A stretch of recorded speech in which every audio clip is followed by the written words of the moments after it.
নমস্কাৰ বন্ধুসকল, আপোনালোকে নিজৰ মোবাইলত ৰেচন কাৰ্ড কেনেকৈ এপ্লাই কৰিব। আপুনি পোনপ্ৰথমতে ৰেচন কাৰ্ড এপ্লাই কৰাৰ আগত আপোনালোকে নিজৰ মোবাইলত এটা ID ক্ৰিয়েট কৰি ল'ব লাগিব। IDটো ক্ৰিয়েট কৰাৰ পিছতে আপোনালোকে নিজৰ কাৰণে ৰেচন কাৰ্ড এপ্লাই কৰিব পাৰিব বা অথবা আপুনি বেলেগকো এপ্লাই কৰি দিব পাৰিব। মই এই ভিডিঅ'ৰ জৰিয়তে আপোনালোকক দেখাম ID কেনেকৈ ক্ৰিয়েট কৰে। পোনপ্ৰথমতে আপোনালোকৰ যিকোনো চাৰ্চ বাৰত গৈ RCMS আসাম চাৰ্চ কৰক। চাৰ্চ কৰাৰ পিছত আপোনালোকে প্ৰথমৰ অপশ্যনটোত ক্লিক কৰক। ক্লিক কৰাৰ পিছত চাইন ইন ৰেজিষ্টাৰ তাত ক্লিক কৰাৰ পিছত দেখিব পাইছে এনেধৰণৰ ইণ্টাৰফেচটো অ'পেন হৈ আছে। আপোনালোকে এতিয়া নতুনকৈ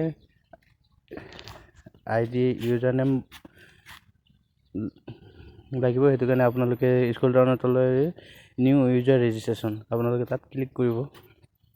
ক্লিক কৰাৰ পিছত আপোনালোকে দেখিব পাইছে যে আপোনালোকৰ ইউজ লোকেল লেংগুৱেজ। আপোনালোকে ইয়াত প্ৰথম অসমীয়াত আপোনাৰ নামটো লিখিব লাগিব, তাৰপিছত নেক্সট আপোনাৰ ইংলিছত লিখিব লাগিব।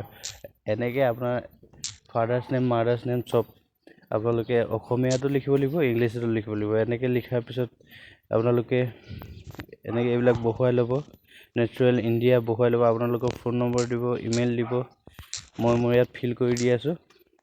ফিল কৰাৰ পিছত আপোনালোকে দেখিব পাইছে UID আপোনাৰ ইয়াত আধাৰ কাৰ্ডৰ নম্বৰ দিব লাগিব। মই আধাৰ কাৰ্ডৰ নম্বৰ এণ্টাৰ কৰি দিওঁ। আপুনি আপোনাৰ আধাৰ কাৰ্ডৰ নম্বৰটো এণ্টাৰ কৰি দিয়ক।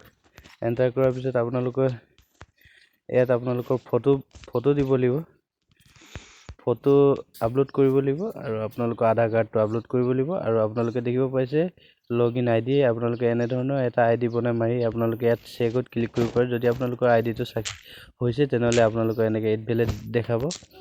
মই ইয়াত বহুৱাই দিলোঁ, মোৰ ফটো আপলোড কৰি দিলোঁ। আপলোড কৰাৰ পিছত আপোনালোকে এতিয়া দেখিব পাইছে ফটো আপলোড কৰি দিলোঁ। ফটো আপলোড কৰাৰ পিছত আপোনালোকে স্ক্ৰল ডাউনৰ তললৈ আহিব। আপোনালোকে ইয়াত টিক বহুৱাব লাগিব। টিক মাৰ্ক বহুৱাৰ পিছত ছাবমিটত ক্লিক কৰিব।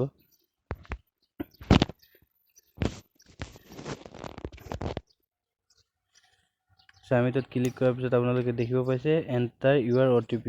আপোনালোকৰ ফোন নম্বৰত এটা OTP আহিব। মোৰ OTPটো আহিলে মই OTPটো ইয়াত এণ্টাৰ কৰি দিছোঁ। OTPটো এণ্টাৰ কৰাৰ পিছত দেখিব পাইছে ইউজাৰ ছাকচেছফুল লগইন ID। মোৰ ID ছাকচেছফুল হৈ গ'ল, কিন্তু আপোনালোকৰ IDটো লগে লগে এক্টিভ নহয়। IDটো এদিন বা দুদিনৰ পাছত এক্টিভ হয়। আপোনালোকে কাইলৈ ট্ৰাই কৰি চাব পাৰে আপোনালোকৰ ID এক্টিভ হ'ল নে হোৱা নাই। মোৰ নেক্সট ভিডিঅ'টোৰ কাৰণে ৱেইট কৰক।